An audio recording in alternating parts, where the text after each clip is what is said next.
મિત્રો, જેટલું આપણા શરીરની બહારથી સાફ સફાઈ રાખવું જરૂરી છે, તેનાથી ઘણું બધું જરૂરી છે આપણા શરીરને અંદરથી સાફ રાખવાનું. પરંતુ હકીકતમાં એવું થાય છે કે આપણે ફક્ત બહારથી જ આપણા શરીરને સાફ રાખીએ છીએ, પણ અંદર કેટલી ગંદકી જમા થયેલી છે એ આપણે જોઈ લઈએ તો તમે અઠવાડિયા સુધી ખાવાનું પણ બંધ કરી દેશો. તમે વારે ઘડીએ બીમાર પડી જાઓ છો, શરીરમાં કમજોરી રહેતી હોય, કામ કરવામાં મન લાગતું ના હોય અને મૂડ તમારો આખો દિવસ ખરાબ રહેતો હોય, તો તમે જાણી લો કે તમારું શરીર અંદરથી ખરાબ થઈ રહ્યું છે અને એને સાફ કરવાની ખૂબ જ જરૂરત છે.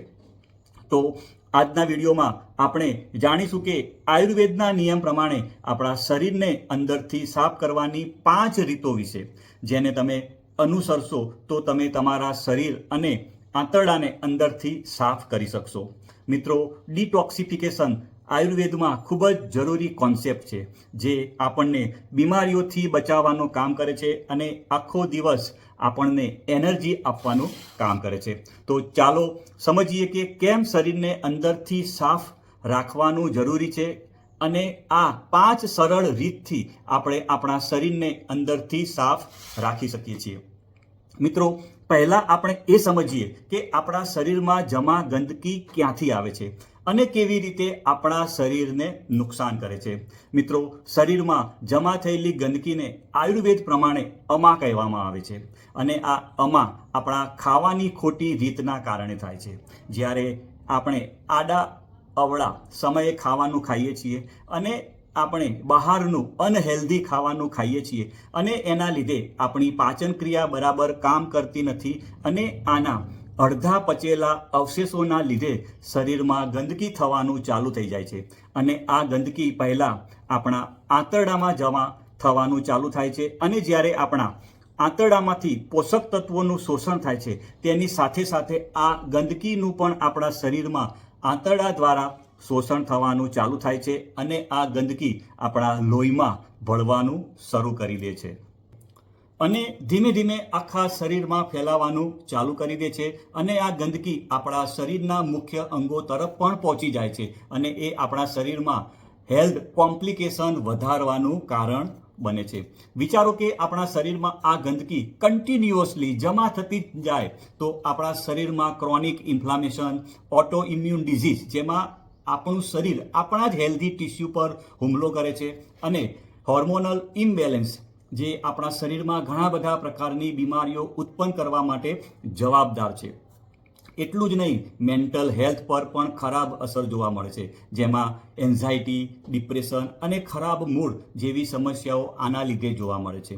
મિત્રો, આ બધાના લીધે જ આપણે આપણા શરીરની ગંદકી સાફ કરવી કેમ આટલી બધી જરૂરી બને છે. તો ચાલો જાણીએ આપણા શરીરને સાફ કરવાની 5 આયુર્વેદિક રીતો વિશે, જે આપણા શરીરની ગંદકીને બહાર નીકાળવામાં ચોક્કસ મદદ કરશે.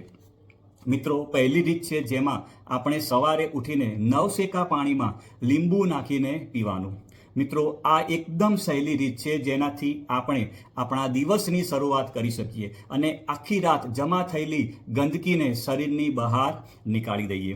મિત્રો, સવારે તમે નવશેકા પાણીમાં લીંબુ નાખીને પીવાથી તમારી ડાયજેસ્ટિવ સિસ્ટમ, એટલે કે તમારા પાચન તંત્રને તમે એક્ટિવેટ કરો છો અને આ ડાયજેસ્ટિવ ફાયર, એટલે કે જઠરાગ્નિને ઉત્તેજિત કરવાનું કામ કરે છે. મિત્રો, આયુર્વેદમાં કહેવામાં આવેલ છે કે તમારી જઠરાગ્નિ જેટલી મજબૂત હશે તેટલું તમારા શરીરમાં એ ટોક્સિનને જમા થવા દેશે નહીં અને એને બહાર નીકાળવામાં તમારી મદદ કરશે અને એનાથી તમારા શરીરમાં ડિટોક્સિફિકેશનની પ્રોસેસ ચાલુ થઈ જશે અને આખી રાત જમા થયેલી ગંદકી તમારા શરીરમાંથી બહાર નીકળી જશે. મિત્રો, લીંબુમાં વિટામિન સી હોવાથી તે તમારા શરીરની રોગ પ્રતિકારક શક્તિને મજબૂત કરી દેશે અને એના લીધે રોગથી લડવાની ક્ષમતા તમારા શરીરમાં વધી જશે. મિત્રો, તમે તમારા સવારની શરૂઆત લીંબુ પાણીથી કરશો તો તમારા શરીરની ગંદકી બહાર નીકળી જશે અને તમારા શરીરમાં આખો દિવસ એનર્જી બની રહેશે.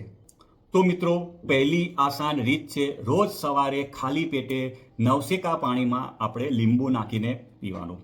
મિત્રો, બીજી રીતની વાત કરું તો એ એકદમ આસાન રીત છે, જેમાં તમારે તળેલું અને પ્રોસેસિંગ ફૂડથી દૂર રહેવાનું છે અને તમારે ખાવામાં રોટલી ઓછી ખાવાની છે અને શાકભાજી વધારે ખાવાના છે.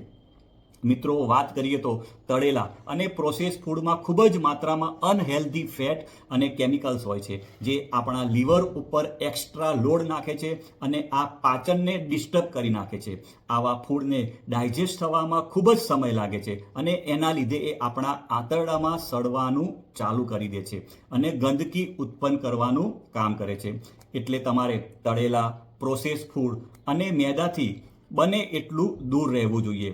અને બીજું, ખાવામાં રોટલી ઓછી અને શાકભાજી વધારે ખાવાનું, અને એનાથી તમારા શરીરમાં ફાઇબર ઇન્ટેક વધશે અને આ ફાઇબર આપણા શરીરમાં પેટ અને આંતરડાને સાફ કરવામાં મદદ કરશે અને સુગરના શોષણને ઓછું કરવાનું કામ કરશે અને બોડીમાંથી ખરાબ કોલેસ્ટ્રોલના શોષણને અટકાવવામાં મદદ કરે છે.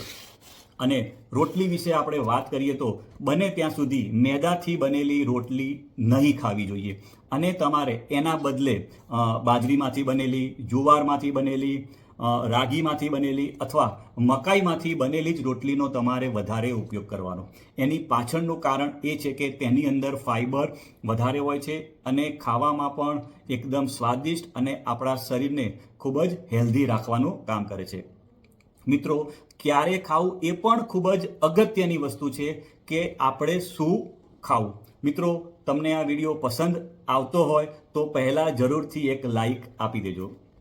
મિત્રો, જે આપણે ત્રીજી રીતની વાત કરવાના છીએ એ છે ખાવાના સમય પર ધ્યાન આપવું.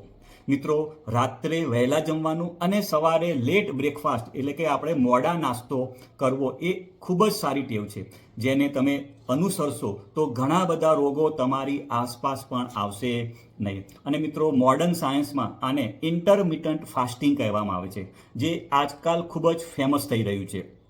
મિત્રો, આપણા શરીરનું નેચરલ ક્લોક રાત્રે ધીમું પડી જાય છે અને ડાયજેશન એટલે કે આપણા પાચનને ધીમું પાડી દે છે. એટલે કે સૂર્યાસ્ત પહેલાં જો રાતનું ભોજન કરવાથી આપણે આપણી પાચન તંત્રને આરામ આપી શકીએ છીએ અને આંતરડામાં જમા થયેલા ટોક્સિનને સવારે બહાર નીકાળવાની પ્રક્રિયા કરી શકીએ છીએ. મિત્રો, વાત કરું તો કુદરતે આપણા પાચન તંત્રમાં ઓટો ક્લિનિંગ સિસ્ટમ મૂકેલું છે, પણ આ સિસ્ટમ ત્યારે જ કામ કરે છે જ્યારે આપણું પેટ અને આંતરડા આરામ કરી રહ્યા હોય. એટલે જ્યારે તમે રાત્રે વહેલા ખાવાનું ખાઈ લો છો ત્યારે તમારે તમારા પેટ અને આંતરડાને ઓટો ક્લિનિંગ મોડમાં જવાનો સમય મળી જાય છે અને આપણે સવારે લેટ નાસ્તો કરીએ છીએ ત્યારે તે આપણા શરીરને ડિટોક્સી કરવા માટેના સમયમાં વધારો મળી જાય છે.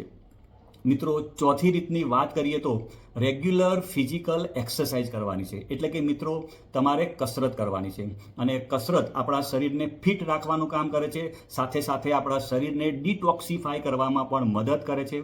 મિત્રો, તમે જ્યારે કસરત કરો છો ત્યારે તમારું બ્લડ સર્ક્યુલેશન ઇમ્પ્રૂવ થાય છે અને જેનાથી શરીરના બધા જ અંગને પૂરતો ઓક્સિજન મળે છે અને તે તમારા શરીરમાં રહેલા ટોક્સિનને બહાર નીકાળવામાં મદદ કરે છે. મિત્રો, વાત કરીએ તો જ્યારે આપણે એક્સરસાઇઝ કરીએ છીએ ત્યારે આપણા શરીરમાંથી પરસેવો નીકળે છે અને પરસેવા મારફતે પણ આપણા શરીરમાં રહેલા ટોક્સિન આપણા શરીરમાંથી બહાર નીકળી જાય છે.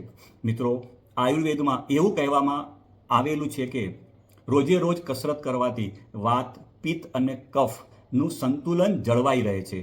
મિત્રો, હવે તમે કસરતમાં યોગાસન કરી શકો છો, પ્રાણાયામ કરી શકો છો, તમે ચાલવાનું કરી શકો છો અથવા ધીમે ધીમે તમે દોડવાનું કરી શકો છો. એમાં તમે સ્વિમિંગ એટલે કે તમે તરવાની પણ કસરત કરી શકો છો અને તમે સાયકલિંગ એટલે કે આપણે સાયકલ પણ આપણે ચલાવી શકીએ છીએ, જેમાં તમારે 30 મિનિટથી લઈ અને રોજ 1 કલાક સુધી તમારે આના માટે સમય નીકાળવો પડશે. મિત્રો, પાંચમી અને છેલ્લી રીતની વાત કરું તો તમારે અઠવાડિયામાં 1 દિવસ ઉપવાસ કરવાનો છે. મિત્રો, ઉપવાસ કરવાથી તમારા શરીરની ગંદકી દૂર થાય છે.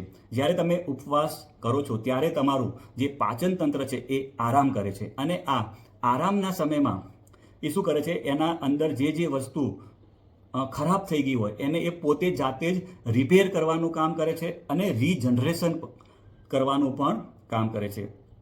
અને એ સમયે આપણું શરીર એ શું કરશે, આપણા શરીરની અંદર જે જગ્યાએ ફેટ જમા થયેલા છે એ ફેટનો ઉપયોગ કરે છે અને આ ફેટના અંદર જે ટોક્સિન રહેલા છે એનો પણ એ ઉપયોગ કરે છે. એટલે કે જ્યારે આપણા શરીરની અંદર ફેટ એ બ્રેકડાઉન થાય છે ત્યારે ટોક્સિન આપણા શરીરમાંથી બહાર નીકળી જાય છે. એટલે કે મિત્રો, તમે ઉપવાસ કરશો તો પણ આપણા શરીરમાંથી એ ટોક્સિન નેચરલી બહાર નીકળી જશે. મિત્રો, મને વિશ્વાસ છે કે તમે આ વિડીયોના માધ્યમથી કંઈક નવું શીખ્યા હશો. અને જો તમને મારો વિડીયો સારો લાગ્યો હોય તો લાઈક કરવાનું ભૂલતા નહીં. આવજો મિત્રો, બાય બાય.